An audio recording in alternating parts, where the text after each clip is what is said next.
Everyone, welcome back to the Samajik Guru channel. आज हम करने जा रहे हैं क्लास 10th के कंप्यूटर का सैंपल पेपर 2। सैंपल पेपर 1 पहले ही अपलोड किया जा चुका है। मॉडल टेस्ट पेपर भी आपने जरूर रिवाइज करना है, ठीक है। तो आइए पेपर स्टार्ट करते हैं। तो सबसे पहले जो है वो देख लेते हैं कि हमारा पेपर पैटर्न जो है वो किस तरीके का होने वाला है। तो पेपर बच्चों 50 मार्क्स का होगा। टाइमिंग आपको 2 घंटे की दी जाएगी, ठीक है। जो पार्ट ए है उसमें 20 ऑब्जेक्टिव टाइप क्वेश्चन पूछे जाएंगे, जो कि एक एक नंबर का होगा, जिसमें कि आपको जो है वो मल्टीपल चॉइस क्वेश्चन जो है वो पूछे जाएंगे। इसके अलावा जो है वो फिलअप पूछे जाएंगे, और जो फुल फॉर्म्स है और ट्रू फॉल्स है वो भी पूछे जाएंगे, ठीक है। जबकि जो पार्ट बी है उसमें 3 मार्क्स के क्वेश्चन जो है वो 6 पूछे जाएंगे। पार्ट सी है उसमें जो है वो 6 मार्क्स के क्वेश्चन 2 पूछे जाएंगे, जिसमें कि आपको इंटरनल चॉइसेस दी जाएंगी, ठीक है।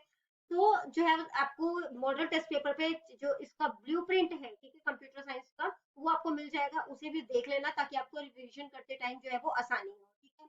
तो पार्ट ए जो है उसमें क्वेश्चन जो पूछा गया है वो है which softwares are design to operate control and extend the processing capabilities of the computer itself. तो कंप्यूटर की जो कैपेबिलिटी है, उसके प्रोसेसिंग की जो कैपेबिलिटी है उसको बढ़ाने के लिए कौन सा सॉफ्टवेयर जो है वो इस्तेमाल किया जाएगा। तो सिस्टम सॉफ्टवेयर का इस्तेमाल किया जाएगा, ठीक है। अगला क्वेश्चन है dash tag is used to create scrollable text and images within a web page. तो वेब पेजेस के अंदर स्क्रॉल कर सको, ठीक है। इस तरीके से जो है वो मतलब कि जो है वो कह सकते हो कि वो बन जाएगा, ठीक है। कि स्क्रॉलेबल जो टेक्स्ट होगा, तो मार्की जो है वो टैग होता है, ठीक है, जो टेक्स्ट मूव करते रहते हैं बेसिकली। इसके अलावा जो नेक्स्ट क्वेश्चन है a dash link is underlined and shown in purple colour by default. तो कौन सा जो है मतलब कि कौन सा लिंक है जिसमें कि जो पर्पल कलर से जो है वो लिंक जो है वो शो किया जाता है, जो विजिट कर चुके हैं हम जिस लिंक पर, ठीक है। तो विजिटेड लिंक इसका ऑप्शन हो जाएगा। अगला जो कह सकते हो यानी कि विजिटेड लिंक इसका आंसर हो जाएगा। अगला क्वेश्चन है a dash acts as a security guard between the internet and the our local area network, ठीक है। तो जो हमारे लैन और इंटरनेट दोनों के बीच में जो है वो सिक्योरिटी। तो जो नेक्स्ट क्वेश्चन हमसे पूछा गया है वो है कि a dash acts as a security guard between the internet and our local area network.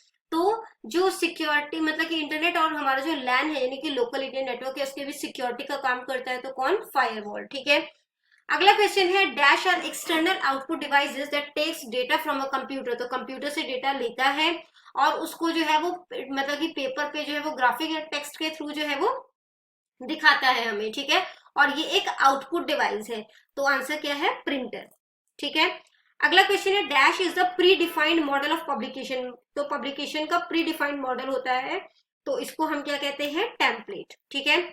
अगला जो है वो फिल इन द ब्लैंक्स है dash is a free online word processor.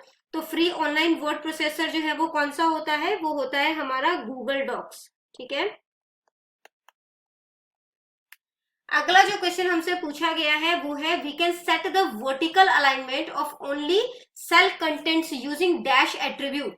तो वर्टिकल अलाइनमेंट हमने करना है, बहुत ध्यान से देखना, याद करने की जरूरत नहीं पड़ेगी। वर्टिकल के लिए वी लिखा है और अलाइनमेंट के लिए जो है वो अलाइन लिखा है, ठीक है। तो इस एट्रीब्यूट का इस्तेमाल जो है वो किया जाएगा। The relative path delimiters point to the parent folder of the current working file। तो उसके लिए हमें जो है वो डॉट डाल के स्लैश डालना पड़ता है, ठीक है। अगला क्वेश्चन है dash replicate itself and in fact. खुद को जो है वो रिपीट करता है, डबल करता है, फाइल या प्रोग्राम को इन्फेक्ट कर देता है, ठीक है, हमारे पीसी के, and can make them non function. और मतलब कि ये हमारे जो हमारा काम है या हमारा प्रोग्राम है उसको जो है वो ये मतलब कि ऐसा बना देता है कि वो काम जो है वो नहीं होगा, नॉन फंक्शनल जो है वो फाइल को या फोल्डर को कर देता है। तो ये क्या होता है? ये होता है कंप्यूटर वायरस, ठीक है। जो fifth fill in the blanks है वो है a dash is the use of the computer and software to create visual display of ideas.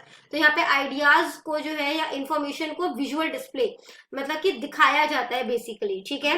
तो किसके थ्रू दिखाया जा सकता है? डेस्कटॉप पब्लिशिंग के थ्रू, ठीक है, डेस्कटॉप पब्लिशिंग।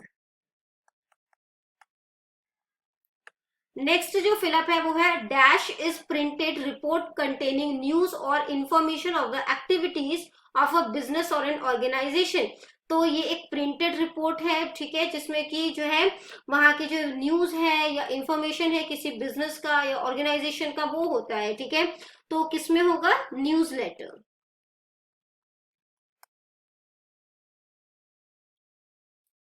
अगला जो हमसे क्वेश्चन पूछा गया है वो है कि टीटी की फुल फॉर्म क्या होती है। तो टीटी की फुल फॉर्म होती है टेली टाइप टेक्स्ट, ठीक है, टेली टाइप टेक्स्ट। फिर है आई की फुल फॉर्म क्या होती है?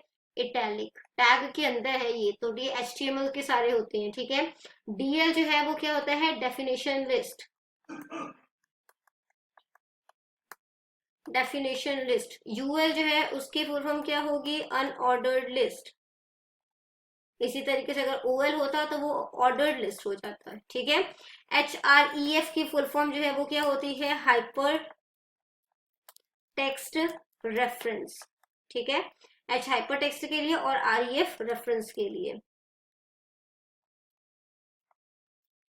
फिर है WYSIWYG, इसकी फुल फॉर्म क्या होती है?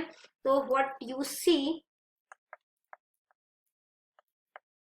इज व्हाट यू गेट, मतलब जो देखोगे वो मिलेगा,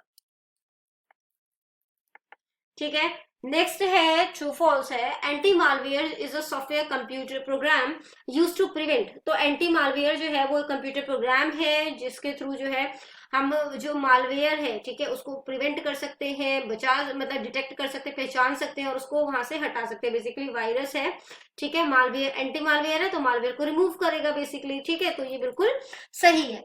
अगला जो क्वेश्चन है ट्रू फॉल्स का वो है कि a template is a tool used in publisher to help us create easily create basic publication.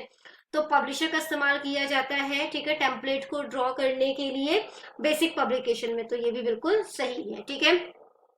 Part B short answer type question है। मल्टीमीडिया टूल क्या होता है? तो multimedia is a form of communication that combines different form of content. तो ये अलग अलग तरीके के कंटेंट को जो है वो कंबाइन करता है, जैसे टेक्स्ट हो गया, ऑडियो हो गया, इमेज, एनिमेशन, वीडियो, एक ही प्रेजेंटेशन के अंदर, ठीक है। Multimedia tools allows user to create multimedia application content using various form of contents. तो अलग अलग कंटेंट का इस्तेमाल करते हुए जो है वो यहाँ पर जो है वो मल्टीमीडिया टूल का बेसिकली इस्तेमाल करते हुए कंटेंट जो है वो अपना बना सकते हैं।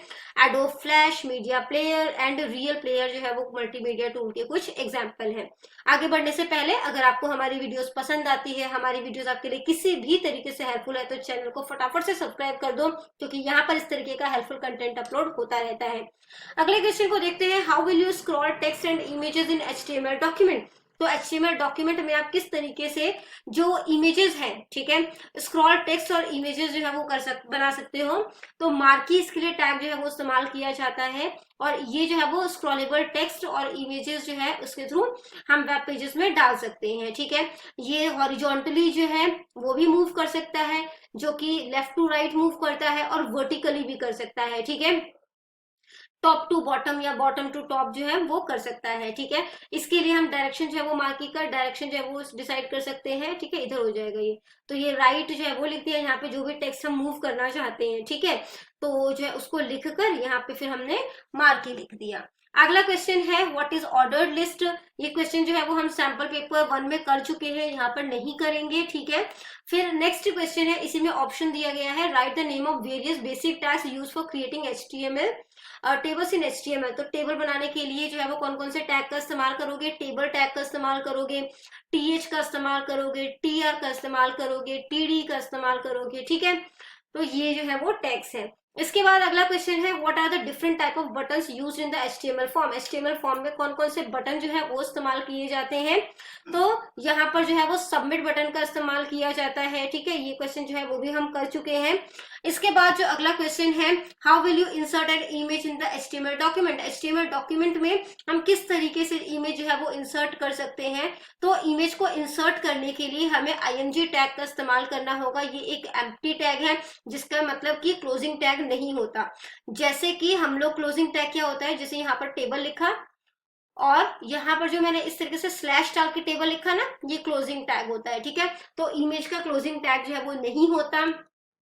इसके लिए जो सिंटेक्स इस्तेमाल किया जाएगा, इमेज सोर्स, और यहाँ पे जो भी इमेज आपने वो मतलब कि यूज करनी है, वो इमेज जो है उसको उसका यूआरएल जो है वहां पर लिख सकते हो। यहाँ पे एसआरसी जो है वो एक एट्रीब्यूट है इमेज के लिए, जो कि सोर्स को बता रहा है कि कहाँ पर वो इमेज है। This attribute is use to specify the URL of the image to be displayed. तो ये जो है वो यूआरएल बताता है जो कि शो करना है, ठीक है। नेक्स्ट क्वेश्चन है कि ग्राफिक्स जो है वो क्या है। तो ग्राफिक बेसिकली जो है वो इमेज है या विजुअल रिप्रेजेंटेशन है किसी भी ऑब्जेक्ट का, यानी किसी ऑब्जेक्ट को या तो इमेज के फॉर्म में या विजुअल फॉर्म में जो है वो दिखाया जा सकता है। तो कंप्यूटर ग्राफिक जो है उसको सिंपली इमेज जो है उसके फॉर्म में कह सकते हैं, जो कि कंप्यूटर स्क्रीन पे दिखाया जाता है। Old graphics could represent graphic. तो बेसिकली पुराने जो ग्राफिक्स होते थे उसमें सिर्फ कुछ ही तरह का इस्तेमाल किया जाता था, जबकि जो मॉडर्न कंप्यूटर्स है उसमें काफी सारे कलर्स जो है उसको इस्तेमाल करके ग्राफिक्स को रिप्रेजेंट किया जाता है। कंप्यूटर ग्राफिक्स कैन बी इधर टू डायमेंशनल, तो ये 2D शेप मतलब 2D भी हो सकता है और 3D भी हो सकता है, ठीक है। टेम्पलेट को डिफाइन करना है, अगला क्वेश्चन है। Template is the default model of the publication. तो बाय मतलब कि पब्लिकेशन टाइम में किस तरीके का फॉन्ट यूज करना है, ठीक है। पहले से कुछ बने बनाए डिजाइन होते हैं, उनको टेम्पलेट कहा जाता है।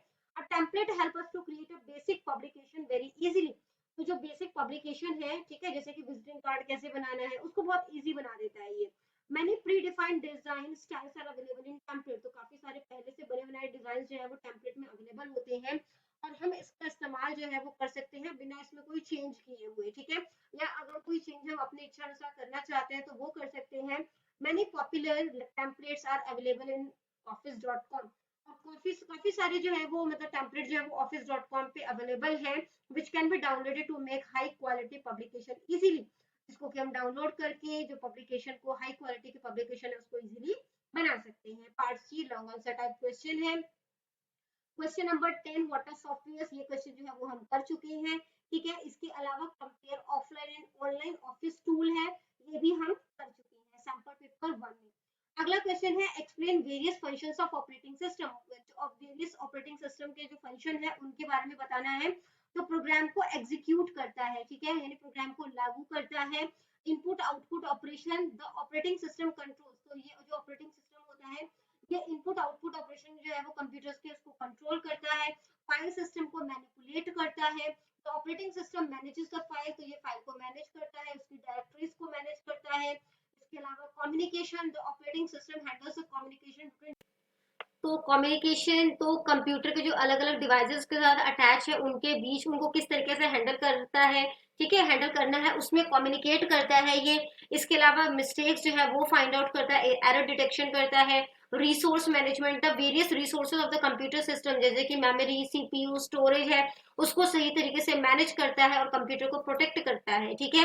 The operating system provide various technologies to protect user data and program. तो अलग अलग तरीके की टेक्नोलॉजी का इस्तेमाल करता है ताकि यूजर का जो डेटा है या उसके जो प्रोग्राम्स है उनको वो प्रोटेक्ट कर सके, ठीक है। या तो नेक्स्ट क्वेश्चन अटेम्प्ट करना है जो कि है what is time sharing operating system, और इसके फायदे और नुकसान बताने हैं, ठीक है। तो in time sharing system many terminal users are connected to a main computer system at the same time. तो टाइम शेयरिंग सिस्टम में क्या होता है कि एक ही जो है वो कंप्यूटर सिस्टम से काफी सारी जो है वो यूजर्स जो है वो कनेक्टेड होते हैं, ठीक है। तो a little time of CPU is given to each user programs in a circular way. और हर यूजर को थोड़ा थोड़ा टाइम जो है वो दिया जाता है, ठीक है। This little CPU time given to each user is known as. तो ये जो थोड़ा टाइम यूजर्स को दिया जाता है इसे टाइम स्लाइस या टाइम क्वांटम कहते हैं, ठीक है। The system switches rapidly from one user to the next user. और यहाँ पर जो मतलब कि ये जो सीपीयू मतलब कि जो टाइमिंग दे रहा है ना उसे, तो यहाँ पे टाइम शेयरिंग सिस्टम जो है इसमें जो सिस्टम है वो जल्दी से जल्दी एक दूसरे के पास जो है वो जाता रहता है। तो इसका फायदा क्या है, सीपीयू खाली नहीं रहेगा, ठीक है, मतलब वर्किंग होती रहेगी उस पे। Output reduces the output of paper, paper का रिड्यूस कर जो है वो काम जो है उसका रिड्यूस हो गया। जो सॉफ्टवेयर है वो डुप्लीकेट करने से जो है वो बच सकते हैं। इसके अलावा इसका नुकसान क्या है, large main memory required for user program. काफी बड़ी मेमोरी चाहिए होती है इसके लिए। It requires CPU scheduling technique, कि किसको कितने टाइम के लिए देना है, किसके बाद किसकी टर्न आएगी, तो शेड्यूलिंग टेक्निक होती है। Memory management is required, memory का मैनेजमेंट जो है वो भी इसके लिए जरूरी होता है। तो बच्चों यहाँ पर हो जाती है हमारी वीडियो खत्म। इनकेस आपको कोई भी डाउट है तो आप कमेंट सेक्शन में क्वेश्चन कीजिए, मैं आपको रिप्लाई करने की पूरी कोशिश करूंगी। Thank you very much and all the best for your exams.